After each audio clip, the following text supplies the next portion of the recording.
Mike Delisio from Solo Mode Games. Today I'm going to be doing a solo playthrough of Quodd Heroes from designer Ryan Eiler and from publisher Wonderment Games. Quodd Heroes is a game of programming, essentially, where you are moving your cube-like character around a board, having to avoid potential pitfalls and traps, complete scenarios, gain objectives in a particular amount of time. Now, that's one aspect of the game. That's the aspect of the type of game I'm going to be showing you today. But what you should know is that Quodd Heroes is a game that is extremely modular. It's modular in the sense that it can be played different ways and it can be set up in different ways. I'll explain that more when we get to the playthrough. But the scenario I'm showing you today is one of the included solo scenarios in the box. So let's head on over to the table and take a look and see if I can tumble my way around this world of danger in Quodd Heroes. Okay, here we have the solo setup for Quodd Heroes. This is a game that is modular in a number of different ways. It's modular in the way you can play it, meaning that it can be played as a competitive game or a team-based game or a cooperative game or a solo game, which is what I'm showing you here today. And it's modular in the fact that there are these different tiles that are placed out depending on what the scenario is. There are different types of scenarios. This particular solo scenario, I just went ahead and went with the first solo scenario in the rule book, which is the Crystal Speed Run. And basically this is kind of a race. I've got 6 rounds to try to collect these crystals and bring them back to the drop zone. All right. And so what's going to end up happening is these are the 2 crystals here. I've got to collect them by landing on their space and then bring them back to this space right here towards the start area in those 6 rounds, which get tracked right up there. And this is done through a bit of programming, okay? And so really the setup involved picking out the particular tiles that it told you, putting out those crystals, setting up this exploration deck in a particular way, and choosing the movement skills for my particular character. Now I chose Rock Gemstalker as my character, and you might see that there are 2 of my little minis here representing my character. And the reason why is that your main character is out here on the board. This is one that you can manipulate to kind of see how it would be affected out here on the board, because depending on what face is showing at the end of what's called your tumble, you're going to use the movement skill that's associated. And so, for example, if this face is showing, it corresponds to this tumble skill. If this face is showing, it corresponds to this dash skill. And so, by being able to manipulate this piece, you're not really messing with what's out here on the board, which can be obviously problematic if you kind of forget where you were. All right, so the basic idea here is I've got 6 rounds to get from here to those crystals and then back to this yellow drop zone. It is challenging. I will tell you that right off the bat. This game is quite challenging. But hey, that's oftentimes what you're looking for in a solo or co-op game. Easy for me to say. And so we're going to kind of see how this works. The player turn is right here, and I'll just kind of go through it. You'll see how the game plays as we move along. There's not a whole lot of rules, so to speak. It's mostly just about manipulating yourself on the board. So, the first thing you do is you would have a power-up option. Now, you don't start the game with any cards in hand, and so that is not going to be done this first turn. If you had cards that would help your movement or potentially allow you to place tokens on the board that could help you, you could place them now. Now the main meat of the game is this movement, okay? So every turn starts with what's called a natural tumble. Okay, a natural tumble. And so what that means is that you're going to move your character, you're going to actually tumble it 1 space. Your natural tumble is always 1 in any direction. Now, I can't tumble backwards because that would be off the edge of the board and you're not allowed to do that. So I can either tumble to the right, I can tumble to the left, I could tumble forward. And then depending on what face is up, that's going to correspond to the movement skill. All right? Your movement power is here. I start with a power of 1, which means that I could do any of these movement skills 1 space. So let's just go ahead and get started. So I'll do my natural tumble forward 1. So that moves me here.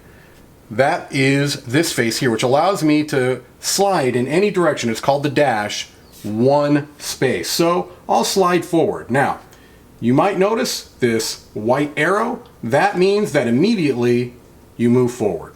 All right?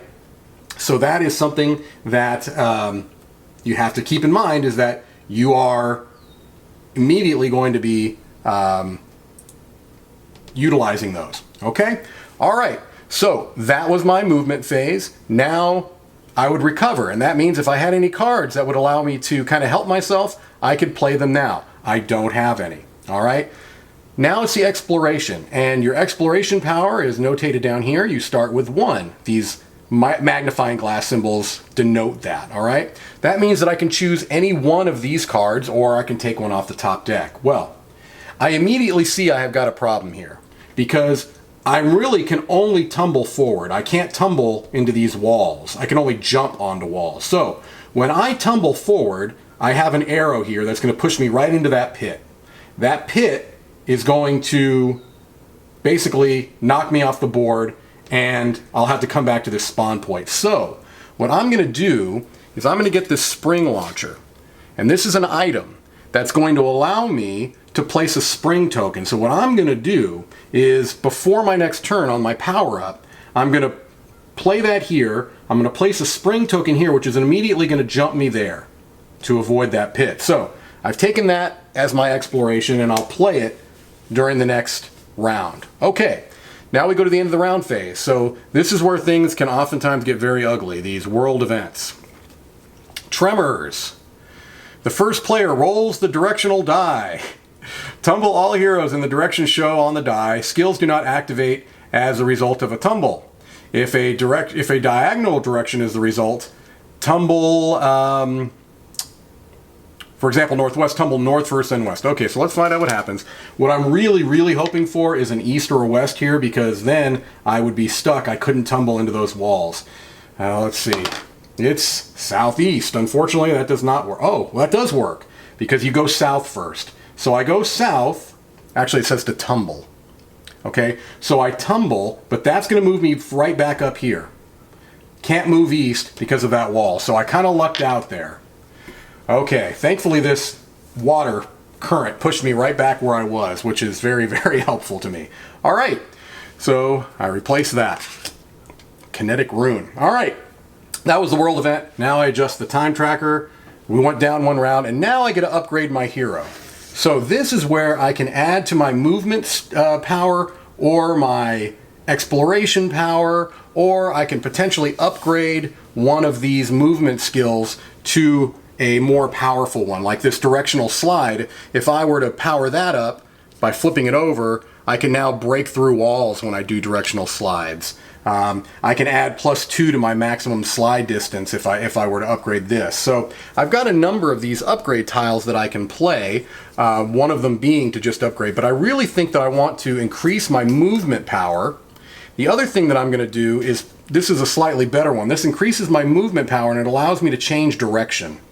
Normally, the only way you can change direction during a movement power is with your dash, and now I could potentially change my movement direction on all of these. All right, so that was upgrading my hero. We come back to my player turn. So first thing I'm going to do, play this power up, this spring launcher, and I'm going to activate it right away.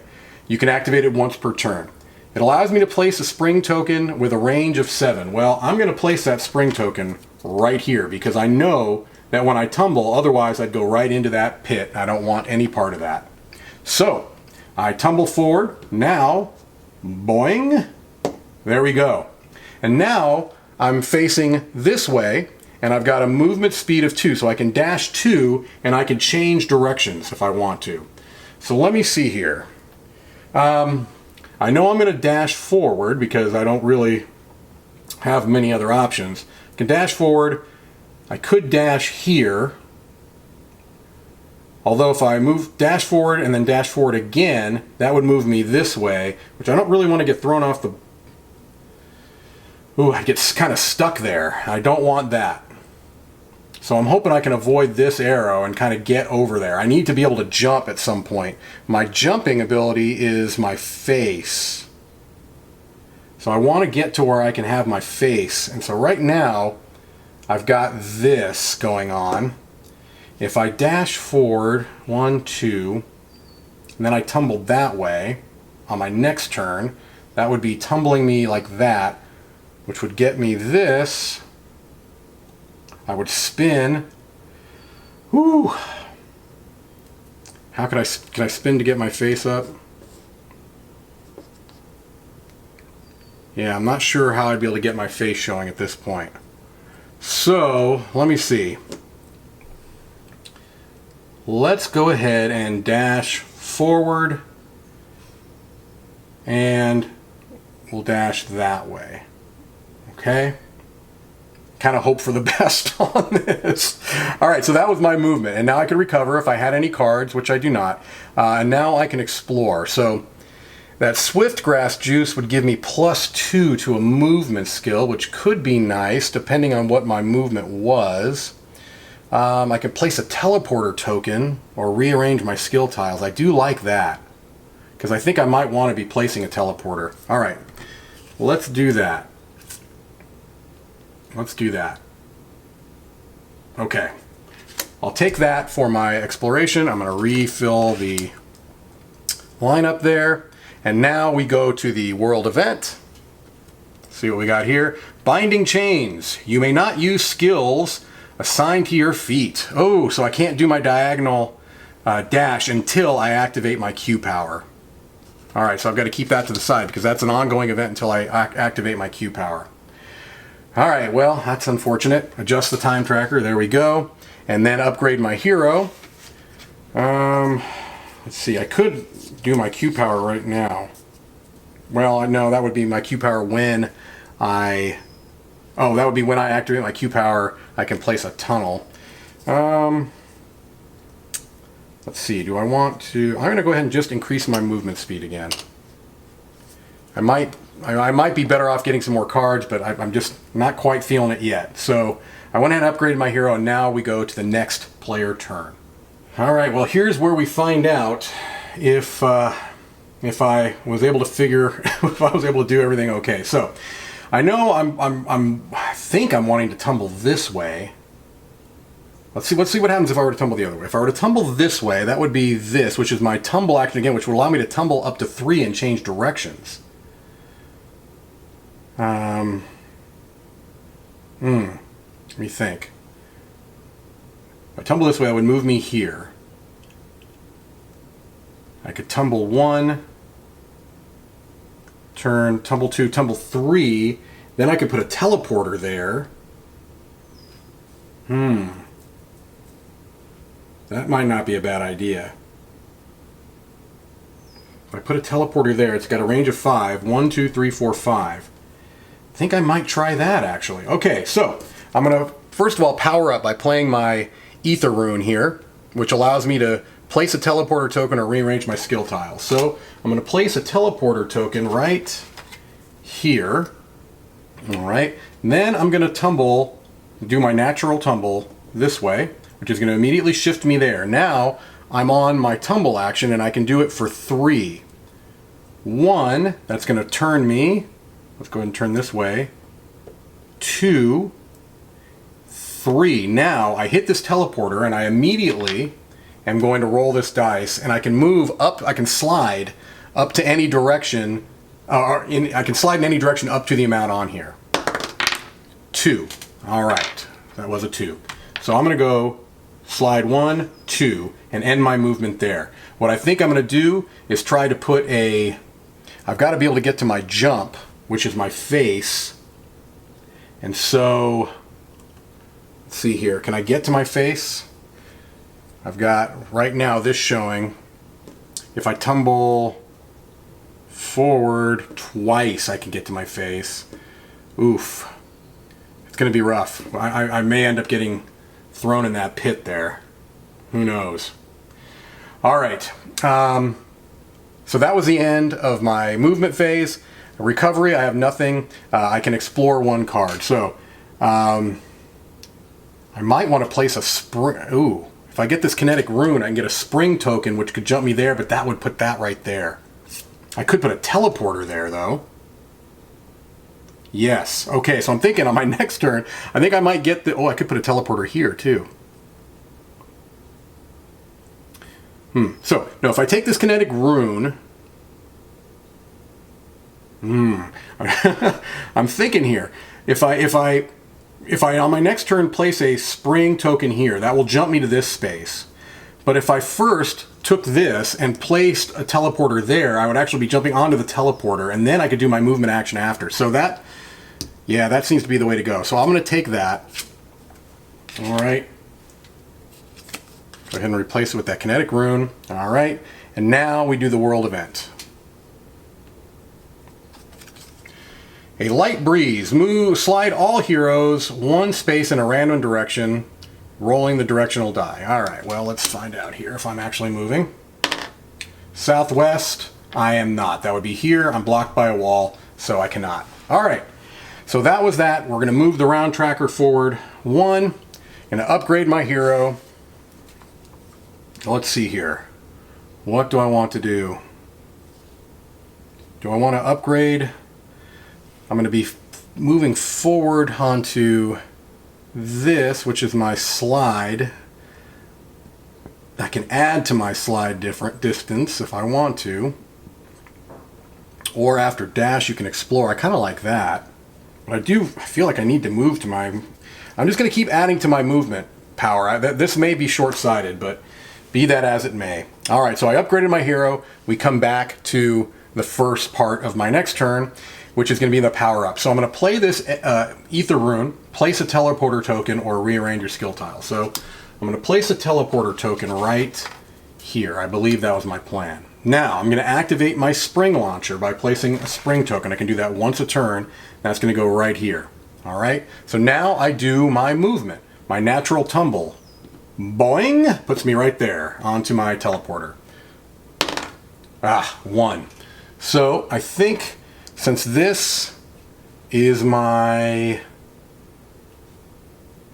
slide action, and I can move, let's see, 1, 2, 3, 4, changing directions. I do wish I could avoid that. I think I'm going to be stuck here. Yeah. So, sliding forward, 1, 2, 3 moves me back. If I were to move 4, it would put me right back here. So I think what I'm going to end up doing is probably putting some kind of a token to jump me over that so that I can get over here or something along those lines. I'm going to have to somehow manipulate that. All right.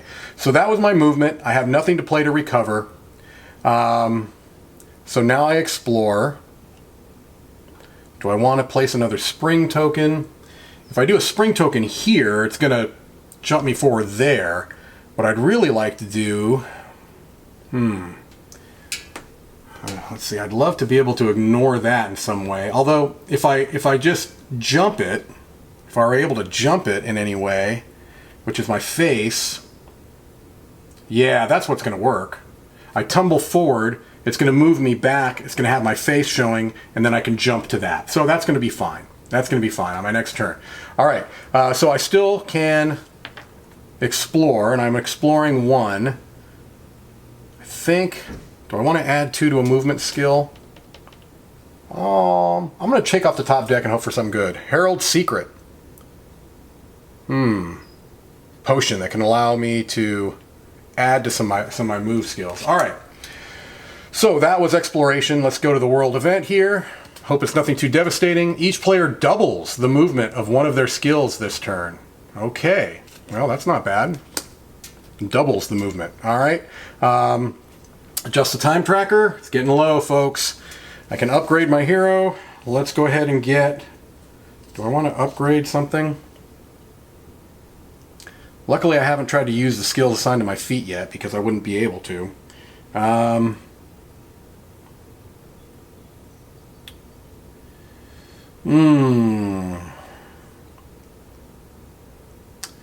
says during your turn you play explore a rune card. Let's see. I think let's just upgrade one of my abilities here. My face. So if I I can jump one. I don't necessarily want to do that. So let's upgrade my dash. After you dash, you can explore. All right, yeah, let's do that. So I upgraded that. Okay, so now I'm going to do my power up. Am I? No, I'm not. I'm not going to. I don't think I'm going to play anything because I don't want to increase my move skills just yet. So I'm going to do my natural tumble. All right. I tumble forward here. That's going to push me back, and now my face is showing. That's a jump movement. All right. And I can jump up to 1, 2, 3, 4, but I'm just going to jump one, jump over that space, and now I can turn this way or that way. So if I turn, let me think about it. If I turn this way, I would be tumbling here next time, which would push me into that, which would allow me, I don't know if I want that. If I turn myself this way, let me think. Right now I'm here. I've got to turn myself either this way or this way. If I turn this way, I would get that one showing, which is my tumble. I kind of would like to somehow end up back on my jump, but I don't know if I can do that. So let's do this. Tumble this way and get a slide. Okay, I think I'm going to do that. So I think I'm going to slide or go this way. Is that what I want? No. This is why you have to have this. This way so that the Q is up. Yeah, that's what I want. So that the Q is up. So there we go. Did that. Okay. Recover. Don't know that I want to play that right now. And I can explore. All right. I can explore one again. I think I'm going to go off. Do I want to?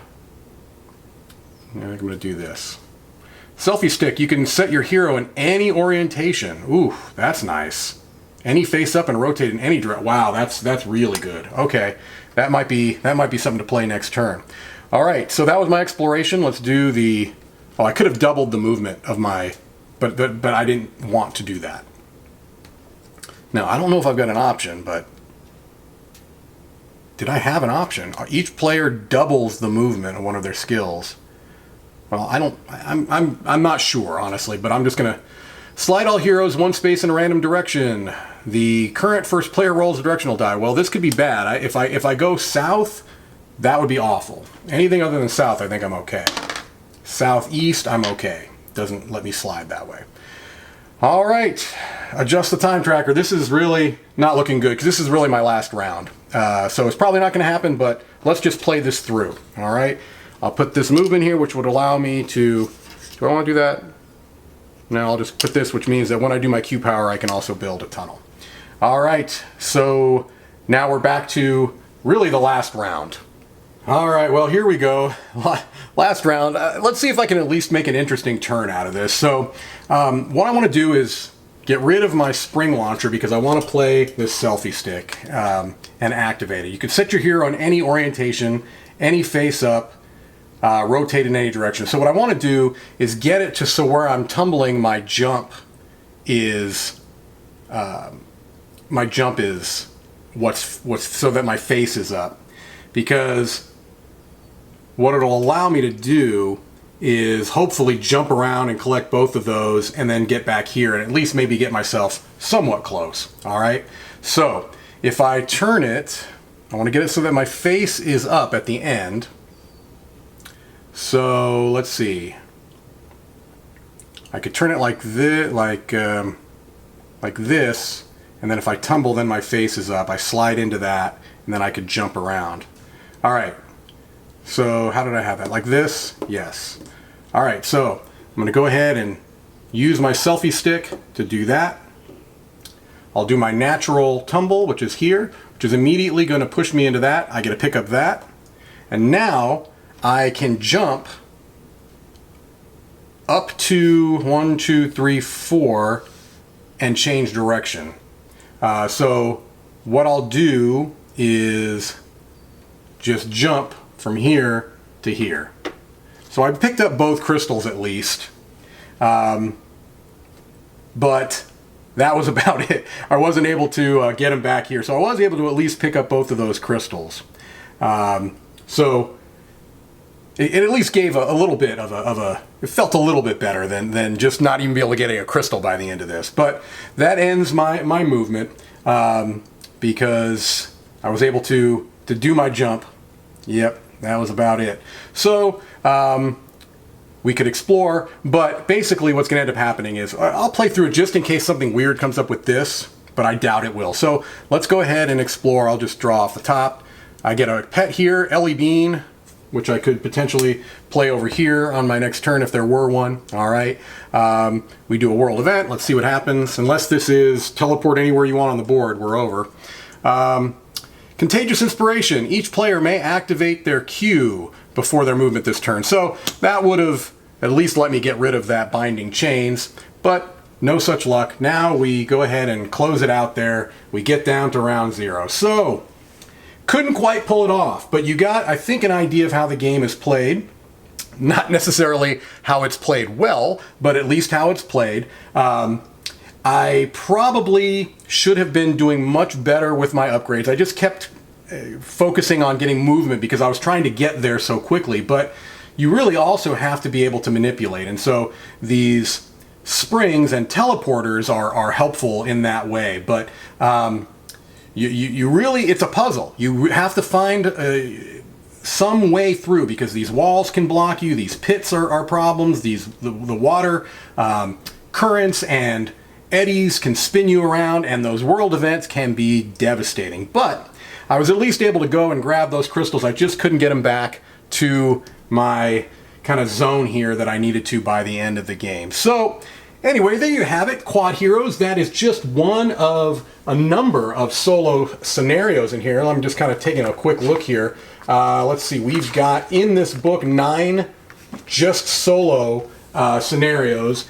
There are, I believe, more on the website. This is something that the designer is actually encouraging people that play the game to kind of design their own scenarios, because I think you can see that you could very easily kind of make up your own scenarios and kind of come up with fun ways to try to get around on the board and manipulate things. So anyway, I hope you enjoyed the playthrough and got a pretty good idea on how the game was played. I thank you as always for your time, and I hope you have a great day.